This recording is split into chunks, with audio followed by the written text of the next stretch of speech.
Poster खरीद रही हो तो मेरे पास एक और शानदार पोस्टर है, ये भी ले लो तुम। राजकुमारी ने कहा दिखाओ किसका है, और उसने एक बड़ा सा पोस्टर दिखाया। उसने, ये कौन है? इनको नहीं जानती तुम? आलमगीर जहांपना औरंगजेब, बादशाह मुगलिया सल्तनत, दिल्ली के बादशाह औरंगजेब की फोटो है। उसने कहा अच्छा औरंगजेब ये है क्या, दे दे, ये भी दे दे। उसने फोटो लिया, फोटो लेके सारे फोटो के उसको रुपए दिए, बुढ़िया को जितने फोटो थे वो बुढ़ी महिला को उसको रुपए दिए। फिर अपनी सहेलियां जो पास में बैठी हुई थी उन सहेलियों को उसने कहा कि ये फोटो है, इस फोटो पे सब जूतियां मारो। सब सहेलियों ने उस पर जूतियां मारी, जूतियां मारी तो फोटो फट गया। फोटो फट गया तो उसने उस बूढ़ी महिला को दे दिया, और बूढ़ी महिला को उसके टुकड़े दे के कहा कि औरंगजेब को जाके दे देना, कहना चारूमती ने फाड़ा है।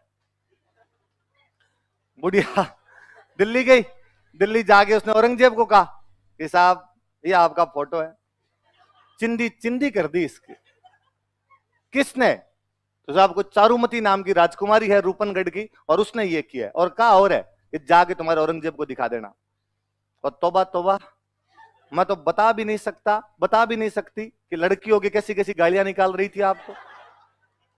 औरंगजेब को बड़ा गुस्सा है। औरंगजेब ने कहा अच्छा।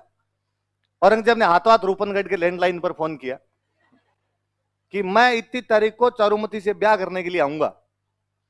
रूपनगढ़ वालों की क्या औकात की औरंगजेब को मना करते हैं। औरंगजेब को मना करो, 2 मिनट में ईंटें उखाड़ के रख दो। उन्होंने कहा साहब आओ, उससे 2 दिन पहले मिस कॉल करना, हलवाई बिठा लेंगे, और तो क्या ही करें।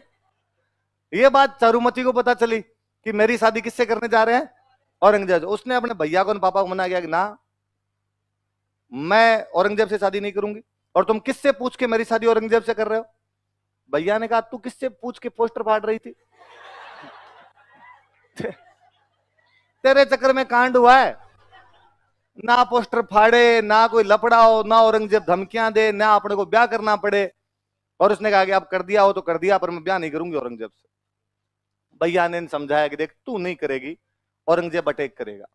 औरंगजेब अटैक करेगा तो जनता की लड़कियां उठा के ले जाएगा। सेना जो आएगी खुरंजी करेगी, लूटमार करेगी, साधारण जनता की लड़कियां उठा उठा के ले जाएंगे। राजा का पहला कर्तव्य जनता बचानी होती है, और यदि जनता की लड़कियों को नहीं बचा पाएंगे तो फिर मतलब ही क्या है। इन सब को बचाने के लिए जरूरी है कि एक तेरा ब्याह उसके साथ कर दिया जाए। उसने कहा यदि तुम मेरी रक्षा नहीं कर सकते ना तो मैं खुद कर लूंगी। तो भैया को गुस्सा है, भैया ने कहा कर ले, तो जो करे तेरे मन में वो आए। पोस्टर भी तू अपने हिसाब से फाड़ रही थी, रक्षा भी अपने हिसाब से कर ले। अब चारूमती सोचेगी कौन रक्षा कर सकता है। तभी चारूमती को याद आया कि राणा राज सिंह ने ऐलान करवा रखा है कि यदि किसी हिंदू राजकुमारी के साथ ऐसा कुछ भी होता है तो एक मैसेज मेरे को कर दिया जाए। पहले तो उसने कहीं से राज सिंह जी के व्हाट्सएप नंबर का बाड़े फिर राज सिंह को उसने मैसेज किया, फूल तुम्हें भेजा है खत में, फूल नहीं मेरा दिल है। उसने लिख के भेजा कि राणा राज सिंह जी, औरंगजेब मुझसे जबरदस्ती शादी करना चाहता और मैं औरंगजेब से शादी नहीं करना चाहती। जिस प्रकार भगवान कृष्ण जरासंध के खिलाफ रुक्मणी को उठाकर ले गए थे, कुछ उसी प्रकार आप मुझे औरंगजेब के खिलाफ उठाकर ले जाइए और मुझे अपने चरणों की दासी बना लीजिए। ऐसे मैसेज राज सिंह के पास आते ही रहते थे। राज सिंह ने पहले डीपी चेक की,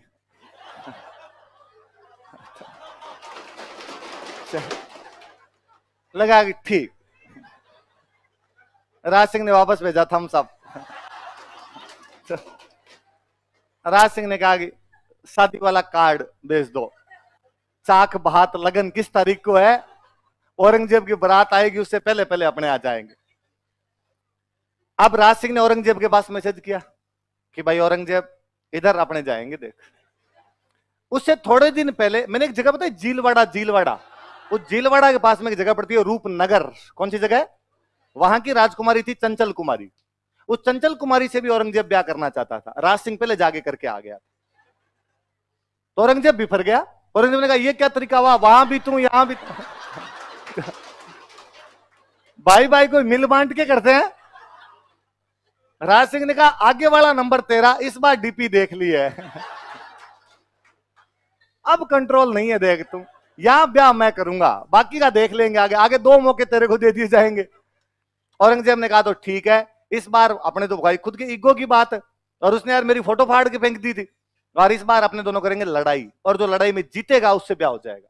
राज सिंह ने कहा इसके लिए तो सिग्नल तोड़ ताड़ के तुम कहे वैसे वो वाली फीलिंग है अपने। तो औरंगजेब ने कहा मैं दिल्ली से आर्मी लेके आऊंगा, तू अपने मेवाड़ से आर्मी लेके आ जाना, और जो जीत जाएगा उससे ब्याह हो जाएगा। राशि ने कहा ठीक। अब भाई शादी का दिन नजदीक आया, शादी का दिन नजदीक आया तो अब लड़ाई करने जाना पड़े, तो सामंतों को सबको इकट्ठा किया, बड़े बड़े मंत्री बिठाए, और मंत्रियों को बिठा के राज सिंह जी बड़े गंभीर मुद्रा में बोले कि एक अबला नारी अपने को पुकार रही है। मंत्री मन ही मन सोचे कि सर आपको हर तीसरी आजकल अबला नहीं लगती, इस मामले में थोड़े ज्यादा अग्रेसिव नहीं हो रहे हो आप। मंत्री वर्ग बोले तो क्या, मन ही मन बात सोचे बेचारे, हाँ हाँ बताओ साहब, राणा जी बताओ क्या करना है। कहा रूपनगढ़ की राजकुमारी है चारुमती, औरंगजेब जबरदस्ती शादी करना चाहता है और मैंने वचन दिए हैं कि मैं उसे शादी करूंगा, औरंगजेब को उसे शादी नहीं करने दूंगा। कर लो, क्या दिक्कत है इसमें, हमसे क्या पूछना है। कि नहीं, उधर से औरंगजेब की सेना आएगी और आपको लड़ने के लिए जाना पड़ेगा, तब तक लड़ना है जब तक मेरे फेरे नहीं हो जाए, मेरे फेरे होते ही मैं खुद आ जाऊंगा, पर जब तक मेरे फेरे नहीं हो औरंगजेब की सेना अजमेर क्रॉस नहीं करनी चाहिए, अजमेर वाली घाटी के अंदर रोक के रखनी है, उधर किशनगढ़ की तरफ आनी नहीं चाहिए। उन्होंने कहा साहब ठीक है, चिंता ही मत करो, सेना लड़ लेगी जाके, आप तो आराम से फेरे करना, आओ तो ठीक, नहीं आओ तो ठीक, औरंगजेब को हम अजमेर से आगे इंच नहीं बढ़ने देंगे। सेना तैयार। सेना का सेनापति कौन हो? सलुम्बर का सामंत, और सलुम्बर का सामंत इस टाइम जो था उसका नाम था रतन सिंह चंडावत। क्या नाम था? खानवा के युद्ध में भी यहाँ के बंदे का नाम रतन सिंह था, अब कोई दूसरा रतन सिंह रहा होगा, 3-4 पीढ़ी बाद में नाम वापस आ जाया करते थे। रतन सिंह चुंडावत नाम का कोई लड़का था, वो सलुम्बर का सामंत बना हुआ। उसके पास मैसेज किया गया कि साहब आपको कल सुबह सलुम्बर की सेना लेके अजमेर जाना है, क्योंकि हरावल में तो कौन रहे, सलुम्बर रहे, तो आपको सलुम्बर की सेना लेके जाना है, तब तक अजमेर में घाटी के अंदर औरंगजेब को रोक के रखना जब तक कि राज सिंह जी रूपनगढ़ के अंदर अपनी शादी ना कर ले। जिस दिन रतन सिंह के पास ये मैसेज शाम को पहुंचा था कि कल आपको जाना है, उस दिन में खुद रतन सिंह का ब्याह हुआ था। इस रतन सिंह की शादी खुद की उस दिन हुई थी। ऐसे मैसेज आज दिन तक 2 ही लोगों के पास गए हैं, या तो रतन सिंह के पास या सुनील शेट्टी के पास। बॉर्डर मूवी में सुनील शेट्टी के पास गया था। आप में से ऐसा कौन है इसने बॉर्डर मूवी नहीं देखी? ऐसे कौन कौन लोग हैं जिन्होंने बॉर्डर मूवी नहीं देख रखी? हे भगवान,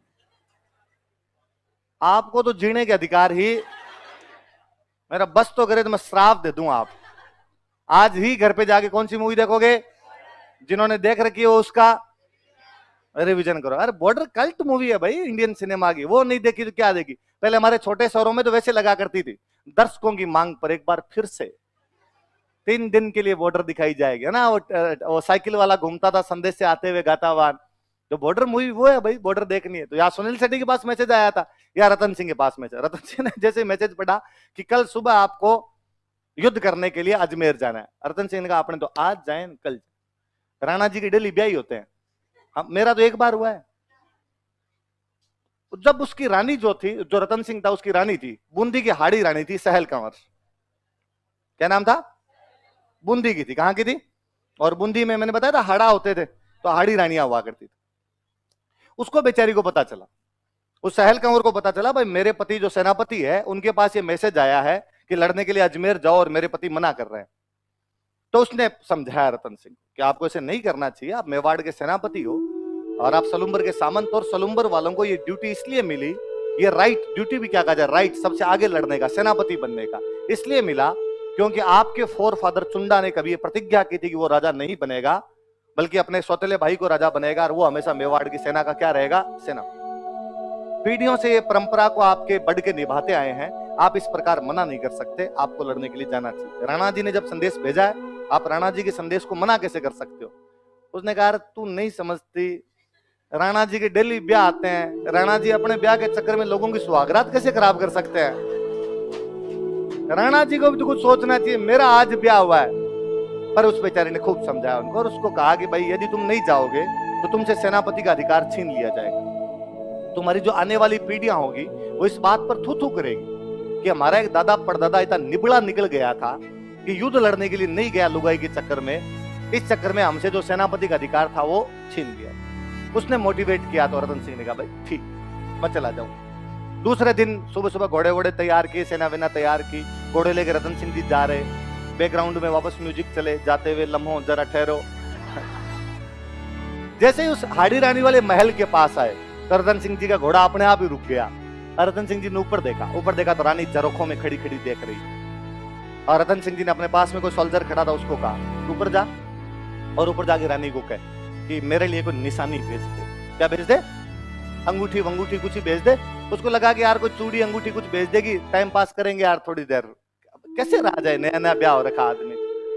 वो सैनिक गया, उस सैनिक ने जाकर कहा, भाई रानी साहब रतन सिंह जी नीचे खड़े हैं और आपकी कोई ना कोई निशानी मंगा रहे। हम पढ़ते हैं कि जिस प्रकार हनुमान जी जब माँ सीता से मिलने के लिए गए थे तो माँ सीता ने भगवान राम के लिए कंगन भेज दिए थे। क्या भेजे थे? तो सिपाही को लगा गया ये भी कोई भाई छोटी मोटी निशानी दे देंगे अपने। वो राजकुमारी सोचती है, वो रानी सहल कंवर सोचती है कि जो आदमी युद्ध में जाने से आनाकानी कर रहा है, इस बात की क्या गारंटी है कि वहां पे लड़ लेगा। और यदि वहां पे ना लड़ पाया और वापस आ गया तो आने वाली पीढ़ियां इस बात के लिए मुझे धिक्कारेगी और कहेगी कि एक युवती की सुंदरता की वजह से उसका पति युद्ध नहीं लड़ पाया था। उसे और याद आता है कि मैं उन बूंदी के हाड़ाओं की वो राजकुमारी हूं जिसकी बुआ ने कभी इस वजह से किले के दरवाजे बंद कर दिए थे कि मेरे फूफा एक युद्ध में हार कर वापस आ गए थे। इसकी रियल बुआ थी जोधपुर में जसवंत सिंह की रानी थी, और राजा जसवंत सिंह जब युद्ध हार कर वापस आया था तो उसने कहा था इसे बेलखना पति हो इससे तो अच्छा नहीं हो, और मैं इसको पति मानती नहीं। कहा एक तरफ मेरी बुआ जो हार के आने पे बंद कर दे दरवाजे, पति को मानने से मना कर दे, एक तरफ मैं जिसका पति युद्ध करने से ही मना कर रहा है। मुझे लगा इस जीवन का क्या मतलब। यदि सुंदरता की वजह से, मेरे इस जीवन की वजह से मेरा पति युद्ध नहीं कर पा रहा तो मर जाना बेहतर होगा ना ज्यादा। वो लड़की अपना सिर काट के दे देती है। क्या काट के देती है? हम आज दिन तक गाते हैं, चुंडावत मांगी सेनानी सिर काट दे दियो सतरानी। इस चुंडावत ने उस दिन निशानी मांगी थी और सतरानी ने क्या काट कर दे दिया था अपना। और कोई एक कवि का उत्साह हुआ कि सतरी सेनानी चाहिए समर सलुम्बर धीस चुड़ामन मेली सियान ईंधन मेल्योसीस। सतरी सेनानी चाहिए, उस सती से निशानी चाहिए थी। समर सलुम्बर धीस, समर मतलब युद्ध, युद्ध में जाते हुए सलुम्बर के सामंत ने अपनी पत्नी से निशानी मांगी थी। चुड़ामन मेलिसिया, चुड़ामन मतलब चूड़ियां कंगन, माँ सीता ने तो कंगन भेजे थे जब निशानी मांगी थी। ईंधन मेल्योसीस, इसने तो सिर काट के दे दिया था। वो राजकुमारी कौन थी जो अपने पति की निशानी मांगने पे सिर काट के देती है? कौन थी? सहल कंवर थी। अब जब वो सिर नीचे ले जाके वो सिपाही जैसे गया, रतन सिंह ने देखा, तब तो रतन सिंह की बुद्धि आ गई कि यार गलती कर दिया। पर कहते हैं कि उसकी मुंडी मुंडी इतना इतना सिर कटा हुआ था। रतन सिंह उसके जो राजकुमारी के बाल थे उन बालों को अपने यहाँ पे बांध लेता है। उस अजमेर वाली घाटी में क्या भयंकर लड़ता है वो। औरंगजेब की सेना को कदम आगे नहीं बढ़ाने दिया था। केवल सलुम्बर वालों ने उसने दिल्ली की सेना को पीट पीट के भगा दिया था यहाँ से। राज सिंह आराम से शादी वादी करके राजसमंद लौटे थे। एक दिन कभी राज सिंह चारुमती के साथ में राजसमंद की पाल पर बैठे हुए और अपने शादी से पहले की कहानी सुनाते हैं चारुमती को कि चारुमती हमारी जब शादी हुई थी तो उससे पहले पहले क्या क्या बातें हुई थी, किस प्रकार रतन सिंह और सहल कंवर को अपने जीवन का बलिदान देना पड़ा था।